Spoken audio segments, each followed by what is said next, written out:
Hello नमस्कार दोस्तों, स्वागत है आपका आज के मुख्य समाचारों की वीडियो में। जी हां दोस्तों, यहां पर आपको देखने को मिलेगी सुबह से लेकर शाम तक की सभी तमाम बड़ी खबरें, मुख्य समाचार, ब्रेकिंग न्यूज अपडेट के रूप में। तो चलिए दोस्तों, जान लेते हैं आज के मुख्य समाचार और तमाम बड़ी खबरें।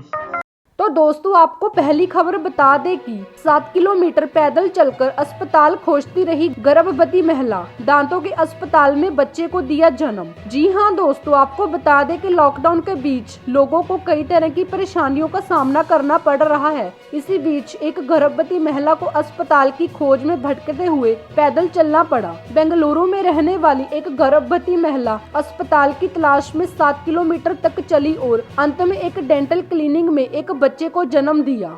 इसी के साथ जान लेते हैं अगली बड़ी खबर। अमित शाह ने उद्धव ठाकरे से की बात, सीएम ने कहा घटना में शामिल लोगों को पकड़ा गया। जी हां दोस्तों, आपको बता दें कि 16 अप्रैल की रात को भीड़ ने चोर होने के संदेह में महाराष्ट्र के पालघर में 3 लोगों की पीट कर हत्या कर दी थी। केंद्रीय गृह मंत्री अमित शाह ने पालघर में पीट कर 3 लोगों की हत्या के मामले में सोमवार को महाराष्ट्र के मुख्यमंत्री उद्धव ठाकरे से बात की। उद्धव ठाकरे ने बताया कि मेरी बात अमित शाह से भी हुई है। उन्हें पता है कि यहाँ कोई जात पात का मामला नहीं है। महाराष्ट्र में कोई भी जात पात नहीं देखा जाएगा। जो पिछले 5 साल में हुआ है उस पर अभी नहीं बोलूंगा, लेकिन अब महाराष्ट्र में ऐसी नौबत नहीं आने दूंगा।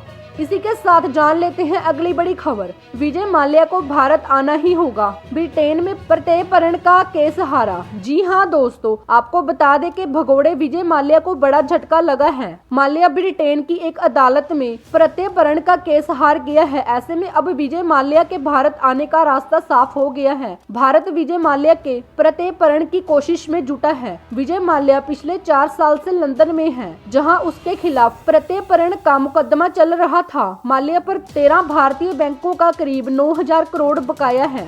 इसी के साथ जान लेते हैं अगली बड़ी खबर। पीएम मोदी बोले जाति और धर्म नहीं देखता कोविड-19, तो जावेद अख्तर ने किया ट्वीट। जी हां दोस्तों, आपको बता दें कि पीएम मोदी ने हाल ही में एक ट्वीट किया था जिसमें उन्होंने लिखा था कि कोविड-19 जाति और धर्म नहीं देखता है। जावेद अख्तर ने इस बात को लेकर जवाब दिया कि सत्य वचन, मुझे उम्मीद है कि पूरा देश पीएम के इस संदेश पर ध्यान देगा और इस पर अमल करेगा। जावेद अख्तर के इस ट्वीट को खूब पढ़ा जा रहा है और इस पर रिएक्शन भी आ रहे हैं। इसी के साथ जान लेते हैं अगली बड़ी खबर। पिता के निधन पर सीएम योगी आदित्यनाथ ने लिखा भावुक खत, कहा लॉकडाउन के बाद आएंगे घर। जी हां दोस्तों, आपको बता दें कि मुख्यमंत्री योगी आदित्यनाथ ने अपने खत में लिखा, पिताजी के कैलाशवासी होने पर मुझे भारी दुख और शोक है। वो मेरे पूर्व श्रम के जन्मदाता हैं। जीवन में ईमानदारी, कठोर परिश्रम और निस्वार्थ भाव से लोग मंगल के लिए समर्पित भाव के साथ कार्य करने का संस्कार बचपन में उन्होंने मुझे दिया। अंतिम क्षणों में उनके दर्शन की हार्दिक इच्छा थी।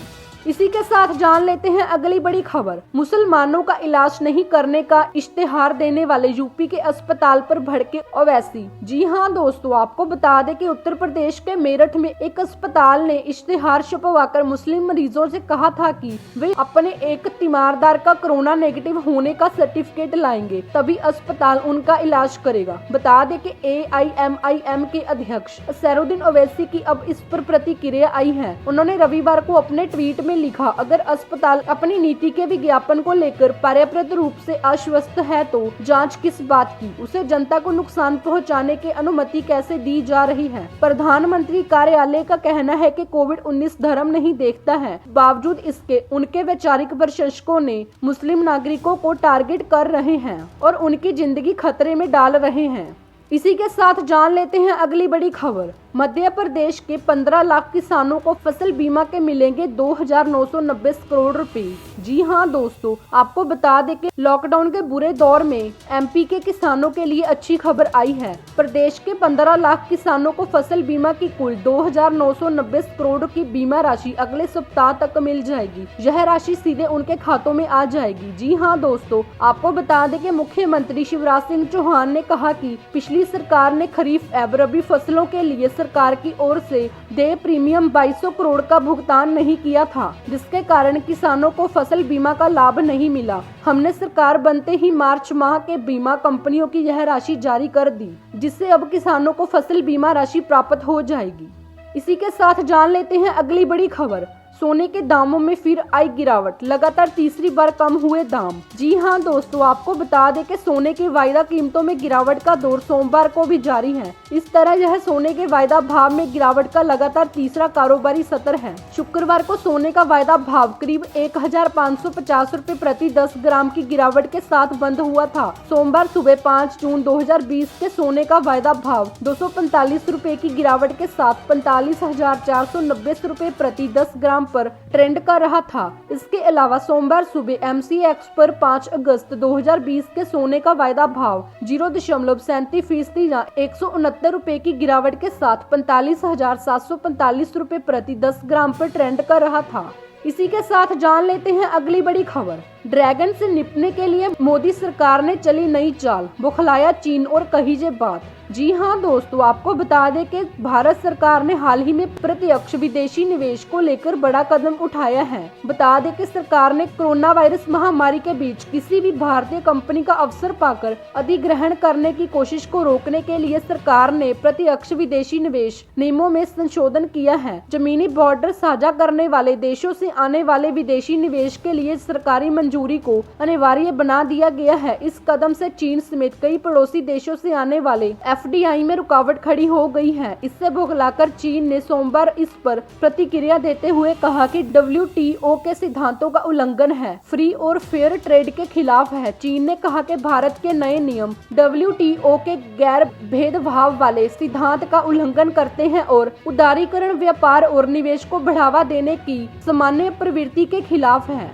इसी के साथ जान लेते हैं अगली बड़ी खबर। लॉकडाउन का असर, गंगा का जल हुआ और भी निर्मल, 1 दशक में पहली बार पीने योग्य हुआ पानी। जी हां दोस्तों, आपको बता दें कि लॉकडाउन के असर से हवा हो जा पानी दोनों की गुणवत्ता पहले से कई गुना बेहतर हो चली है और इसका असर गंगा के पानी में देखने को भी मिल रहा है। गंगा पहले के मुकाबले 50% से अधिक साफ नजर आ रही है। दरअसल गंगा में होने वाले प्रदूषणों में काफी हिस्सेदारी उद्योगों की होती है और लॉकडाउन की वजह से अधिकांश उद्योग बंद हैं, जिससे गंगा के पानी की स्थिति बेहतर हुई है। उत्तराखंड के ऋषिकेश और हरिद्वार में पानी की गुणवत्ता में तो इतना सुधार हुआ है कि वो पीने योग्य हो गया है।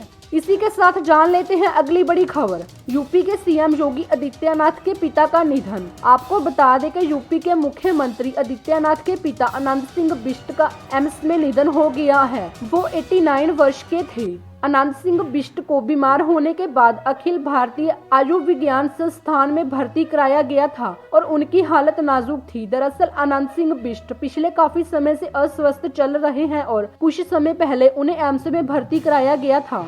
इसी के साथ जान लेते हैं अगली बड़ी खबर। युवराज सिंह ने 13 साल बाद किया खुलासा, फिल टॉप ने गला काटने की दी थी धमकी। जी हां दोस्तों, आपको बता दें कि टीम इंडिया के पूर्व ऑलराउंडर युवराज सिंह ने 2007 वर्ल्ड T20 में लगातार 6 छक्के लगाने का एक रोचक किस्सा बताया है। बता दें कि युवराज सिंह की उस मैच में इंग्लैंड की ऑलराउंडर एंड्रू फिल टॉप से तीखी बहस हुई थी। अब युवराज सिंह ने खुलासा किया कि इंग्लिश ऑलराउंडर ने उन्हें ओवर के बीच में गला काटने की धमकी दी थी, जिस पर भारतीय बल्लेबाज ने भी गर्मजोशी से जवाब दिया था। युवराज ने कहा, ईमानदारी से कहूं तो मेरे दिमाग में कभी 6 छक्के लगाने का ध्यान आया ही नहीं था। बता दें कि युवी ने कहा, फिर फिल टॉप ने मुझसे कहा कि बाहर आ, तेरा गला काट दूंगा। मैंने भी गर्मजोशी से जवाब दिया कि ये बल्ला देख रहा है, बाहर की बात तो बाद में, पता नहीं है कि बल्ला कहां जाएगा। फिर अंपायरों ने आकर बीच बचाव किया और मैंने उन्हें बताया कि विवाद की शुरुआत एंड्रू फिल टॉप ने की थी। दोस्तों, अगर आपको हमारी ये जानकारी अच्छी लगी तो कमेंट करके बताएं,